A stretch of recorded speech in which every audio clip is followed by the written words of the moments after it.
오늘도 주님의 평화가 교우 여러분들의 가정에 함께 하시기를 축복합니다. 이제 사도신경으로 우리의 신앙을 고백함으로 예배를 드리도록 하겠습니다. 나는 전능하신 아버지 하나님 천지의 창조주를 믿습니다. 나는 그의 유일하신 아들 우리 주 예수 그리스도를 믿습니다. 그는 성령으로 잉태되어 동정녀 마리아에게서 나시고 본디오 빌라도에게 고난을 받아 십자가에 못 박혀 죽으시고 장사된 지 사흘 만에 죽은 자 가운데서 다시 살아나셨으며 하늘에 오르시어 전능하신 아버지 하나님 우편에 앉아 계시다가 거기로부터 살아있는 자와 죽은 자를 심판하러 오십니다. 나는 성령을 믿으며 거룩한 공교회와 성도의 교제와 죄를 용서받는 것과 몸의 부활과 영생을 믿습니다. 아멘. 우리 찬송가 380장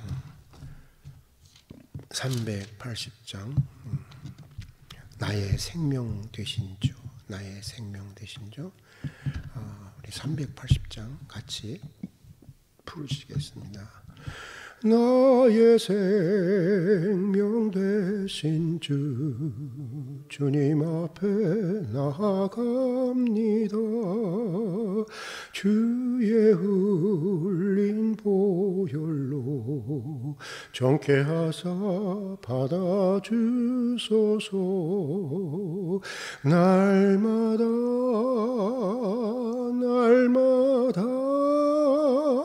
주를 찬송하겠네. 주의 사랑 줄로서 나를 굳게 잡아매소서. 괴로운 세상 지낼 때 나를 인도하여 주소서. 주를 믿고 나가면 나의 길을 잃지 않겠네. 날마다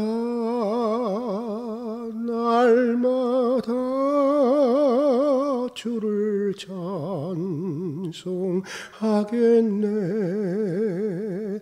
주의 사랑 줄로서 나를 굳게 잡아매소서.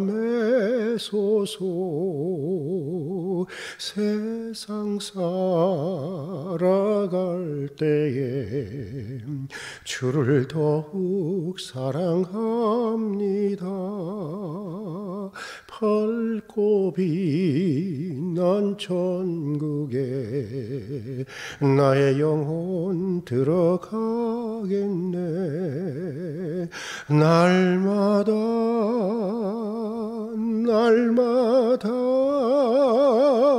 주를 찬송하겠네. 주의 사랑 줄로서 나를 굳게 잡아매소서. 아멘. 오늘은 시편 122편 말씀입니다. 시편 122편 구약 성경 897페이지에 있습니다. 구약 성경 897페이지에 있습니다. 순례자의 시편, 세 번째 순례자의 시편입니다. 우리 122편 함께 읽도록 하겠습니다. 봉독하시는 가운데 성령의 각자에게 주시는 성령의 음성을 들을 수 있기를 바랍니다. 읽겠습니다. 사람이 내게 말하기를 여호와의 집에 올라가자 할 때에 내가 기뻐하였도다. 예루살렘아 우리 발이 내 성문 안에 섰도다. 예루살렘아 너는 잘 지어진 성읍과 같이 건설되었도다.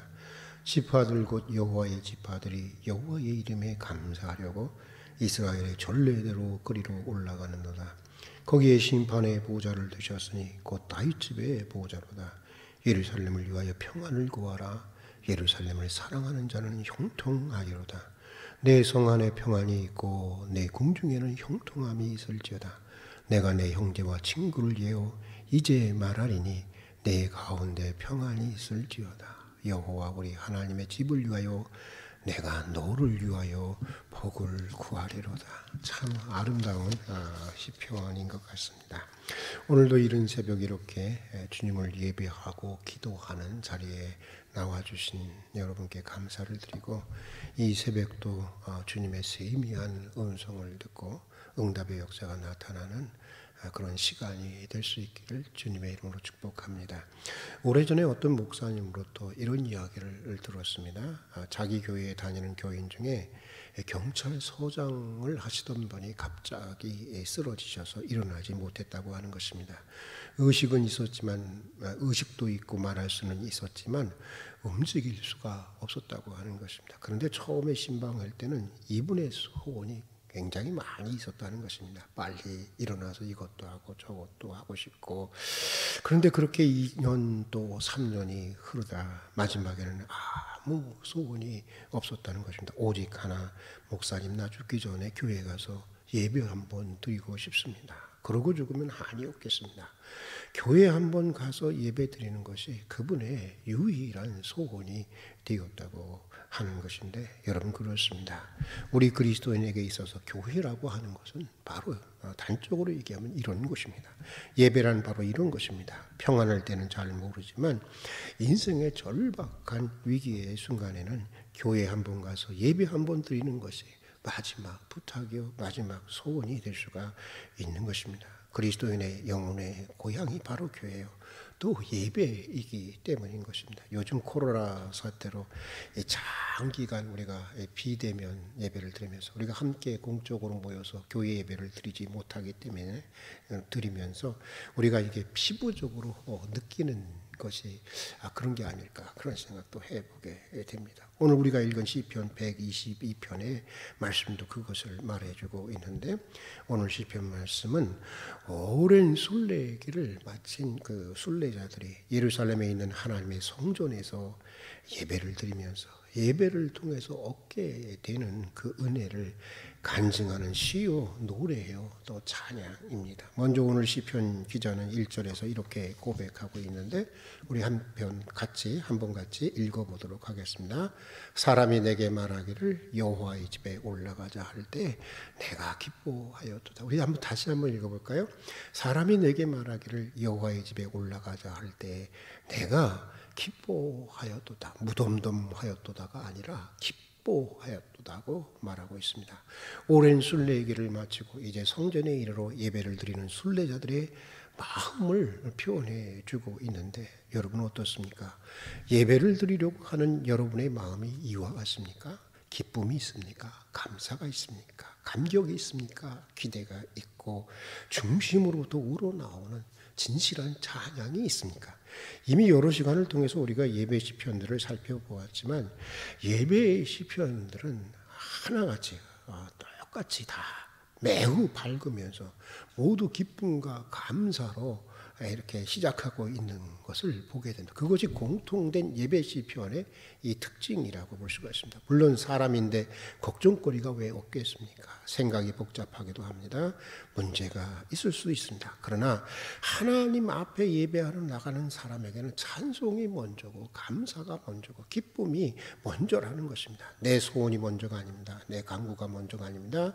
내 문제, 내 고민이 먼저가 아닙니다. 설령 내 속은 죽을 지경이 되어도 하나님의 은혜를 먼저 생각하고 하나님의 영광을 먼저 생각해야 하는 것입니다. 그래서 하나님의 은혜를 생각하는 중에, 하나님의 전능하신 능력을 생각하는 중에, 하나님의 놀라운 영광을 바라보는 가운데 내 고민, 내 문제가 저절로 녹아 없어지는 것입니다. 이것이 바로 예배하는 사람들의 태도고 예배하는 사람들의 마음이어야 하는 것입니다. 자, 그런데 오늘 시편 말씀을 보면 우리 성도들의 삶에 예배가 있어야 하는 이유를 몇 가지로 우리에게 얘기해 주고 있습니다. 먼저 오늘 시편에 보면 예배는 예배하는 성도들에게 조화롭고 균형 잡힌 견고한 인생의 틀을 제공해 준다고 하는 것입니다.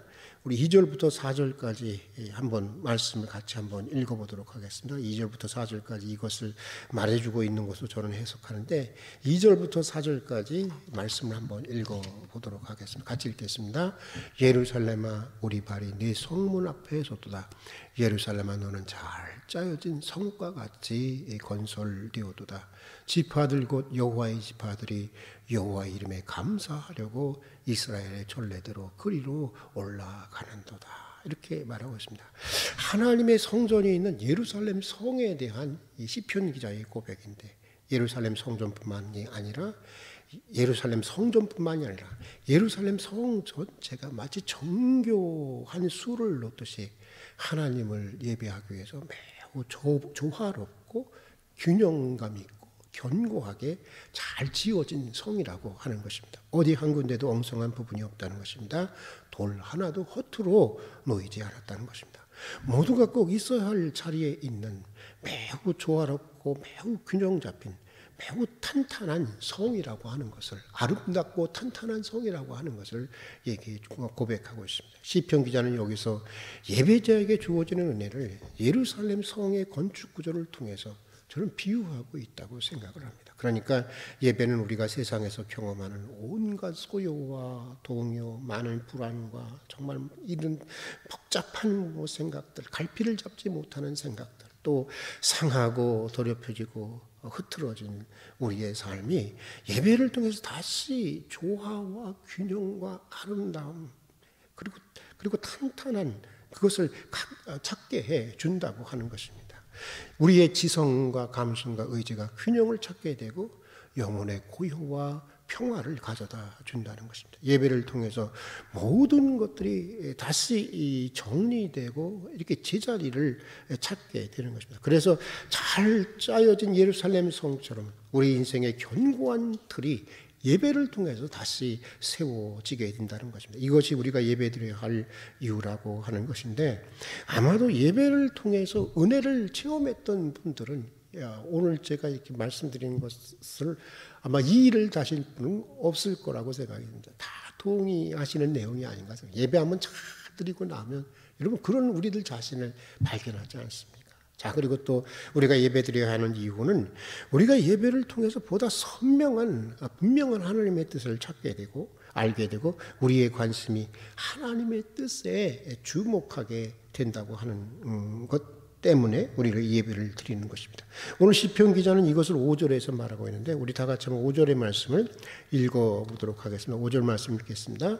거기에 심판의 보좌를 두셨으니 곧 다윗집의 보좌로다. 거기에 심판의 보좌를 두셨으니 곧 다윗집의 보좌로다. 여기서 심판의 보좌라고 하는 것은 옳고 그름에 선과 악의 최종적인 판단이 되는 하나님의 말씀이 선포되는 자리를 말하고 있는 것입니다. 그러니까 오늘 시편 기자는 예배자들이 예배를 통해서 하나님의 말씀, 옳고 그름을 최종적으로 판단하시고 선포되는 하나님의 말씀 앞에 서게 된다고 말하고 있는 것입니다. 다시 말해서 하나님 앞에 서게 된다는 것입니다.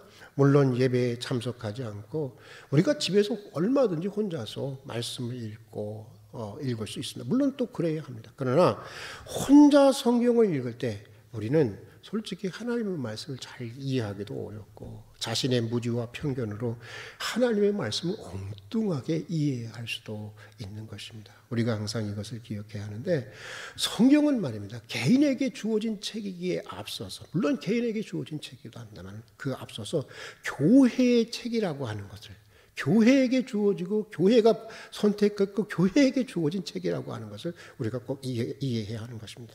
또 성경은 수천 년 전에 그것도 고대 히브리어나 그리스어로 쓰여진 책이고 그러므로 당시 역사적 배경이나 신학적 배경 그리고 원어에 대한 전문적인 연구를 통해서 이해되어져야 하는 것입니다. 다시 말해서 혼자 읽는 것도 물론 소중한 것이지만은 반드시 교회의 가르침을 받아서 읽어야 한다고 하는 것입니다. 그래야 바르게 읽고 바르게 깨달을 수가 있는 것입니다. 물론 세상에 완벽한 것은 어디에도 없죠. 교회라고 해서 다 완벽한 건가요? 그렇지는 않죠. 그래도 예배의 자리야말로 세상에서 비교해 볼 때 예배의 자리야말로 우리가 세상에서 가장 정확하게 하나님의 말씀이 전해지고 가장 선명한 하나님의 뜻이 선포되는 자리라고 하는 것을 부인할 수가 없는 것입니다. 그러기에 하나님의 말씀을 따라야 살아야 하는 우리 성도들은 가급적 교회에서 공적으로 드리는 예배를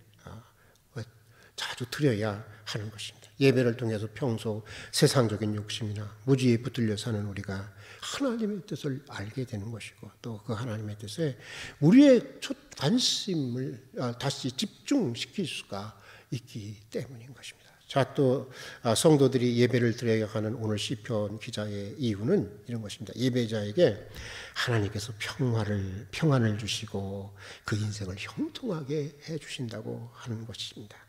오늘 시편 기자는 이것을 6절부터 9절까지 말하고 있는데 우리 함께 한번 읽어보겠습니다. 너무너무 좋더라고요.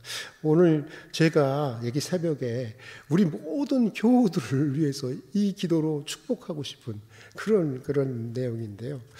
우리 가장 되시는 분들은 우리 가족들을 이 말씀으로 참 축복을 해주면 참 좋을 것 같습니다. 우리 같이 한번 읽어보겠습니다. 예루살렘을 위하여 평안을 구하라. 예루살렘을 사랑하는 자는 형통하리로다. 내 성 안에는 평안이 있고 내 궁중에는 형통함이 있을지어다. 내가 내 형제와 친구를 위하여 이제 말하리니 내 가운데 평안이 있을지어다. 여호와 우리 하나님의 집을 위하여 내가 너를 위하여 복을 구하리라. 내가 너를 위하여 복을 구하리라. 오늘 제 마음 깊은 곳으로부터 우리 성도들을 위해서 이 복을 구하고 싶습니다. 평안과 형통의 복을 구하고 싶네요. 여기서 계속 반복되고 있는 말이 뭡니까? 평안입니다. 형통이라는 말입니다. 시브리어로 평안은 샬롬이죠. 우리가 너무나 잘 알고 형통은 샬바라고 하는데 샬바라고 하는데 이 샬롬은 제가 자주 말씀드렸지만 단순히 갈등이 없고 싸움이 없는 상태를 말하는 것이 아닙니다. 성경이 말하는 샬롬, 하나님의 평화는 하나님의 뜻이 우리 안에 온전히 이루어져서 영적으로나 육적으로나 전혀 부족함이 없는 상태, 그것이 바로 구약 성경이 얘기하는 샬롬입니다. 그리고 형통이 뜻하는 샬바는 이런 뜻입니다. 마침내는 잘 되다, 결국에는 성공하다는 뜻을 가지고 있는 얘기입니다. 그러니까 과정에는 우여곡절이 있을 수 있지만 비록 과정에는 실패도 있고 실수도 있고 뭐 잘못도 있을 수 있지만 결국에는 모든 것을 합력해서 잘 되고 좋은 결과를 이루는 성공하고 승리하게 하신다고 하는 말씀, 그것이 바로 형통의 축복인 것입니다. 하나님은 당신을 진심으로 찾고 기쁨으로 예배하는 자들에게 평안을 주시고 형통의 복을 주시는 분이십니다. 여기에 우리가 예배해야 하는 또 하나의 이유가 있는 것인데, 사랑하는 교회 여러분, 새해는 무엇보다도 우리 모두가 하나님 앞에 어디에서든 간에, 교회에서뿐만 아니라 가정에서도 직장에서도 우리가 어디에서든 간에 우리가 예배자로, 하나님 앞에 선 예배자로 살아가는 여러분이 될 수 있기를 바랍니다. 무엇보다도 예배자가 되기를 기도하고 참된 예배자가 되기를 기도하고 소망하십시오. 그래서 예배자에게 주시는 이 놀라운 은혜와 축복, 다시 말해서 평안과 형통의 축복을 받는 한 해가 될 수 있기를 여러분 축복합니다. 믿음의 여정, 다시 말해서 우리들의 순례의 여정은 예배의 여정이어야 하는 것이고, 순례의 최종 목적 역시 하나님께 드려지는 예배여야 하는 것입니다. 이것을 항상 기억할 수 있기를 바라면서 오늘은 여기까지 하도록 하겠습니다. 같이 기도하겠습니다. 사랑하는 하나님 아버지, 오늘도 이른 새벽 한날의 일상을 시작하기 전에 이렇게 주님을 예배하고 또 기도의 자리로 불러주셔서 진심으로 감사를 드립니다. 이 새벽도 기도의 문이 열리고 하늘의 문이 열리고 인생의 문이 열리며 주의 세미한 음성을 듣는 응답의 역사가 나타나는 시간이 되게 하여 주시옵소서. 잘못된 생각과 인생의 걸음을 고쳐주시옵소서. 연약한 것을 치유해 주시고 무너진 것들이 다시 세워지는 은혜의 시간이 되게 해 주시옵소서. 무엇보다도 우리 인생이 주의 몸된 교회를 사랑하고 주님을 예배하는 예배자로 다시 한번 새롭게 세워지게 해 주시옵소서. 항상 예배의 자리에 서게 해 주시옵소서. 어떤 형편에서든지 찬송이 앞서고 감사가 먼저가 되는 인생이 되게 해 주시옵소서. 설령 내 속은 죽을 지경이 되어도 먼저 하나님의 은혜를 깊이 묵상하고 하나님의 능력과 영광을 먼저 생각하는 진정한 참된 예배자가 되게 해 주시옵소서. 예배를 통해서 주시는 하나님의 은혜와 축복을 누리며 살아가게 해 주시옵소서. 마음의 동요, 많은 불안, 갈피를 잡지 못하는 생각들, 또 상하고 추하고 흐트러진 저희들의 삶이 다시 예배를 통해서, 날마다 예배를 통해서 다시 조화와 균형과 아름다움을 찾게 해 주시옵소서. 늘 작은 내 뜻과 이기적인 욕심에 붙들려 사는 우리에게 하나님의 선명하고 높은 뜻을 알게 해 주시고 크신 주님의 뜻과 섭리에 붙들려 사는 은총을 내려 주시옵소서. 예배를 통해서 항상 이런 은혜를 경험하는 믿음의 순례자가 되게 하여 주시옵소서. 예수님 이름으로 기도드립니다. 아멘. 이제 주님 가르치신 기도로 예배를 마치도록 하겠습니다. 하늘에 계신 우리 아버지, 아버지의 이름을 거룩하게 하시며 아버지의 나라가 오게 하시며 아버지의 뜻이 하늘에서와 같이 땅에서도 이루어지게 하소서. 오늘 우리에게 일용할 양식을 주시고 우리가 우리에게 잘못한 사람을 용서하여 준 것 같이 우리 죄를 용서하여 주시고 우리를 시험에 빠지지 않게 하시고 악에서 구하소서. 나라와 권능과 영광이 영원히 아버지의 것입니다. 아멘.